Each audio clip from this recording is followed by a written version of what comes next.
So guess what? I've never officially done a product review. And today I'm gonna do something slightly like that.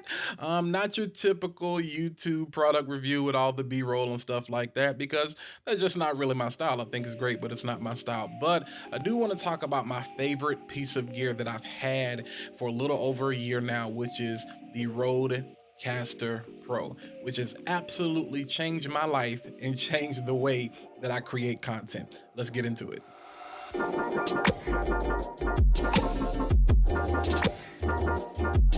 Hey, what's going on, party people? My name is Walter Jennette, founder and creative director of Create, Inspire, and Solve. And on this channel, you can expect to find solutions and inspirations that are going to help you build a better brand, that are going to help you grow your business, and help you create a community around the things that you are most passionate about. If this is your first time watching, first of all, let me say thank you for tuning in. Feel free to subscribe and also click that bell so you can be notified every single time I post new content to the channel. All right, let's get into today's topic. So back in 2018, I started podcasting and I actually started just using my phone. All right. I went from using my phone to actually using the Blue Yeti that everybody, in the world is familiar with. And then I went from that to actually using more of a dynamic microphone setup like like you see me using here. Still this same mic, the Samsung Q2U, and I actually also used this right here, the mix pad, the MX P, I think that's 124 MX mixing console. This is actually what I used. And I was podcasting by myself, and then I was producing a couple of other podcasts that had roughly like 4 guests. So this came in handy. This is great. And this is typically what you see, some of you that know sound and you've been around studios or maybe at your church or typical, analog mixer. And I loved it. I think, great ease of use, but I wanted something different. There were a lot of things that I wanted to be able to bring in, like phone calls, Skype interviews, and sound effects and different things like that. And I didn't want to spend a lot of time doing that in post. All right. Because the thing about using the mixer is that I still had to actually run the output to my field recorder, which is the Zoom H4n. So because that actually doesn't record. Well, 2018, here comes this product called the Rodecaster Pro. Absolutely blown away because, I have the 4 channels that I need. What it also does, though, is it allows me to bring in Bluetooth sources. That was great. It allows me to use USB pass-through audio, so I can bring audio in through the USB as well as take audio out through the USB, which is what made me use it for live streaming. Okay. And then I can also, plug in, a phone, or I can, to take phone calls, if I'm doing a podcast with some guests and they want to take, phone calls from listeners, we can actually do that as well. Also gave me, 4 headphone jacks that I can use for outputs. Well, technically 5 because I'm not even using one of the 4 right now. I'm using the one on the front. And then it gave me control over the sound to a certain degree. And then, I had sound pads, sound effects. So I'm gonna really, just give you a quick look, at what that looks like, just in case you're not familiar. So this is the Rodecaster Pro. This is my pride and joy. I love it. This is my baby. And I'm always talking about creating content in the most effective and the efficient way possible. And so what I love about this, again, is that it allows me to bring in enough sources for what I feel like I need to do, but I can get all of my recording done here. Now, if there's any major editing or anything I need to do like that, yes, I can pull that into the program I use, which is Adobe Audition. But right here, for the most part, I can get everything done that I need to get done. Roughly, I'll say about 90 to 95%. And I'm able to do multi-track. So the beautiful thing about it is that I can take channels 1, 2, 3, 4. This comes off as 5, 6, 7. And then you have the pads. All of that, I can multi-track all of that. I can multi-track that inside of here, save the file as a multi-track file. So when I pull it into Audition, it comes up as a multi-track file, or I can record using the USB straight into the computer if that's something that I wanted to do as well. So I just wanted to give you a quick tour around kind of, what makes this special. So I'm using the Samsung Q2U. One of the beautiful things about the Rodecaster is that they have Rode has definitely a multitude of microphones that you can use with their product. So simply enough, let's just say this is channel 1. I click on channel 1, click on microphone, and you can see there you have the Rode Pod mic, you have the Procast, you have the Broadcaster, the NT1, because there are some settings that are already designated for those mics to make them sound the best. All right, but even if you don't use one of those mics, you have the option you see here with the condenser or a dynamic. Again, I'm using the Samsung Q2U, which is a dynamic microphone. All right, so I've already selected dynamic. So what I would go back, I would say the next level is basically this is controlling my gain. All right, and so you see the option there. If you're using the condenser mic, chances are or shotgun, chances are you're probably going to need phantom power. All right, so of course I'm using the dynamic microphone, so I don't need phantom power, but I am able to control the level of my gain. Now right now I have it set to 35, which is a little hot. More than likely, usually I take it down to about 30, because a lot of times I get excited and then I may push up the fader, just a little bit, so you can already hear if that sounds a little bit different.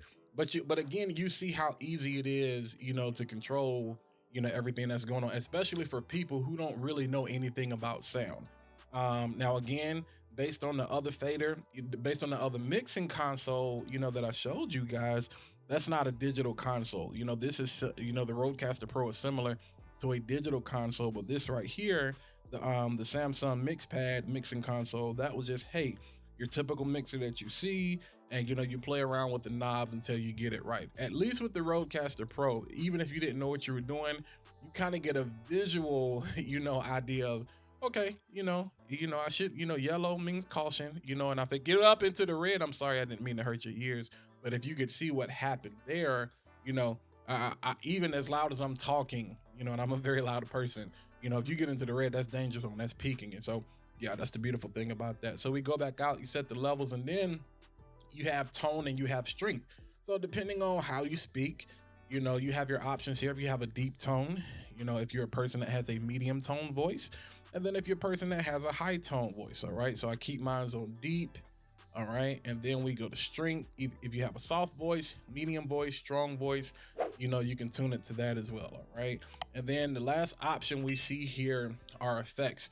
Now, one of the biggest things that people had an issue with in regards to the the Rodecaster when it came out is the inability to actually edit the effects that you were working with. You were just kind of stuck with what was going on. All right, so I'm going to show you real quick with the update. 2.1 is a beta that it's not officially out. 2.04 I believe is the last firmware that was out under 2.0, but now 2.1 beta has been released, and what they've done is giving you the ability to go in and edit your processing, so you're not just stuck with these defaults. And just to give you an idea of kind of what that is, if I turn off the big bottom, you can kind of hear what that sounds like. Of course, a big bottom, that's kind of that radio podcast, give you that bass in the voice. A lot of people like to add that in post. I don't, I like to limit the amount of work that I have to do. Oral exciter, which kind of gives you, you hear that extra presence, that treble, that high end. Because I have a lot of range in my voice, and I can go from here to Mickey Mouse real quick, I don't like using that. And so I feel like, for my voice in particular, you get some distortion. So there are a couple of things I do in post to kind of add that presence back. But they've done something new here, like added reverb. All right. And so you hear the difference there. That's medium. You have a large amount of reverb, and then you have small amount of reverb. All right. I don't want reverb, period, going on with my stuff. And then compressor, de-esser, hot, all of that stuff I do in post. Noise gate I actually do use, and I'm sitting here talking about stuff y'all can't even see. Noise gate I actually do use, just because it helps eliminate a lot of the noise that's going on in the background. you know, that you guys aren't even necessarily able to hear right now. So if we get out of there, all right, and let's just go to settings in general. So we have the channels, shows you all of that information. And, you know, I just showed you what the channel looked like. So USB, you know, same thing, presets, you know, same thing with smartphones, same thing with Bluetooth. All right.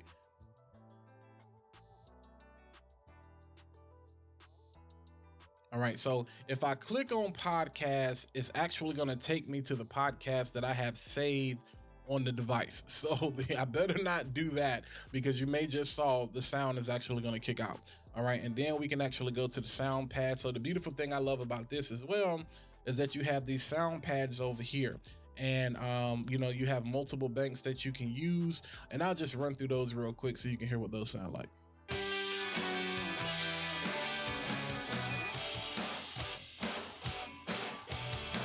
Hey listeners, thanks for tuning in to the podcast today. you know, so that's some default intro, outro music that they have associated with that. And then you have something like the laugh track. All right. And then you have the applause. Sad trombone. Rim shot. Scary, crickets, heart. You know, so you kind of see the beauty in being able to do that, like to get a live reaction even out of your guest, you know, in a live show, especially if you're podcasting with more than just yourself or, you know, one other person. And the other thing I love about this is that you can set up banks. So let's say that you record multiple different shows, all right?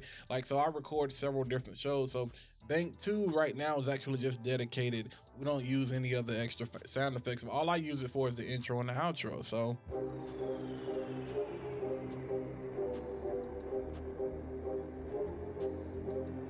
all right. And that's the outro for the show.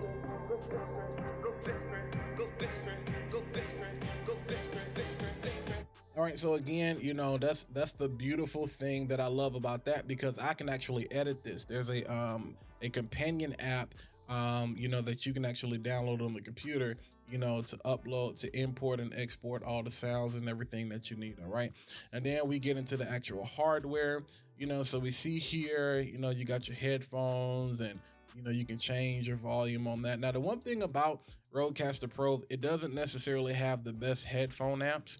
And so they're decent. It depends on the headphones that you're using. To me, it wasn't a problem, but I did want to get a little bit more volume, you know, so you have the option there to boost that. All right. You know, we get into some advanced settings, you know, and this is where you have your multi-track stuff. You know, this is where you have your audio stuff, you know, from meters, USB. We get into some extras. And this is where I was talking about editing your effects. So what I'm going to do here is I'm going to enable that. And you're going to see now, did you hear the difference that my voice just made?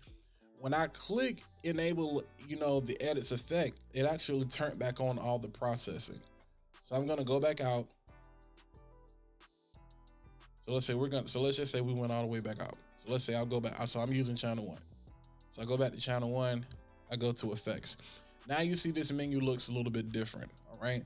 So let's change some stuff up here, because I already told y'all I don't use this stuff. So I don't use compressor, not live.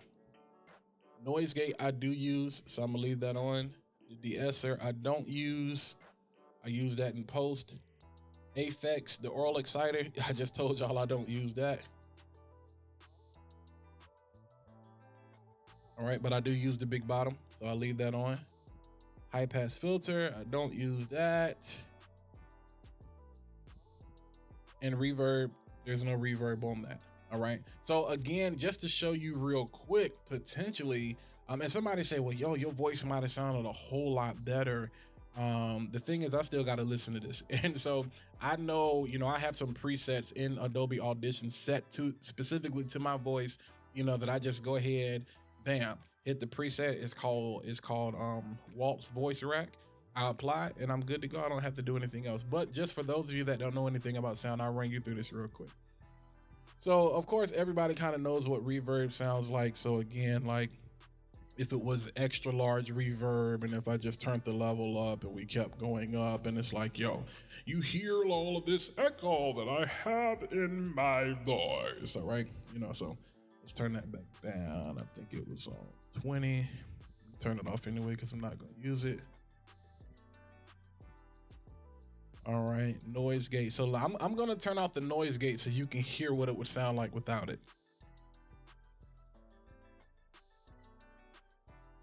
That's all of the noise. That is background noise. That is all of the background noise that is going on in the room right now. Now listen to what happens when I turn the noise gate back on. Does a pretty good job of taking that away, doesn't it? Absolutely. All right. So let's go to the compressor. And again, one of the reasons I don't necessarily like using the compressor is because it brings some of that noise back. So I would have to go back and adjust the noise gate, which I could, but I like the compressor plugins that I have in Adobe Audition better than the ones that are provided from Rode. And that's the reason I don't use those. And again, you know, I told you what it sounds like with the oral exciter. You know, we get all excited in the voice. And again, it doesn't necessarily sound bad. It more so kind of depends on the type of conversation that I'm having. It's just too much high end for me here. So again, this is something that I can actually turn down. What I would do if I wanted to adjust it, I would either turn the mix up, you know, so if I turn the mix up, you hear how that sounds. You know, if we turn it back, it was around about 50, and then you turn it down. So maybe I would play with it and leave it around like 21. So if I turn it off, you can hear what that sounds like. If I turn it on, you can hear what that sounds like. That's not a huge difference. So maybe somewhere around about 30 or something like that, you know. So that just kind of gives you an idea of what, you know, the new firmware that's going to be released soon once they fix all the bugs, the beautiful thing about it. And again, you got this huge record button here also showing you how much time is actually left on the memory card. So that's 10 hours. That's not 10 minutes. That's 10 hours and 22 minutes. I think I have 128 gig micro SD card in there.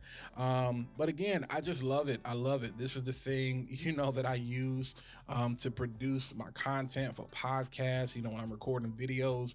This is the machine that I use, and I route all of my audio through this one source. So again, you know, I tell you a lot of times the computer back there is running my background music and I'll just run that in Bluetooth to here. You know, or if I just wanted to run background music on the computer that I'm using, I would do that, and I would just, you know, adjust the faders, you know, for the USB.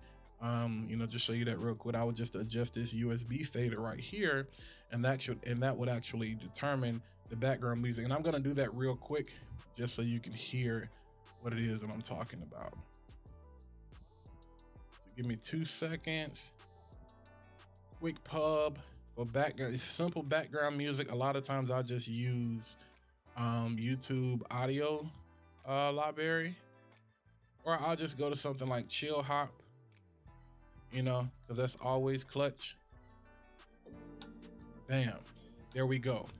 And this is legit how I run, you know, my live streams. This is what I do, you know, and I'm able to control it. So, you know, somebody says, well, I can't hear the music, turn it up.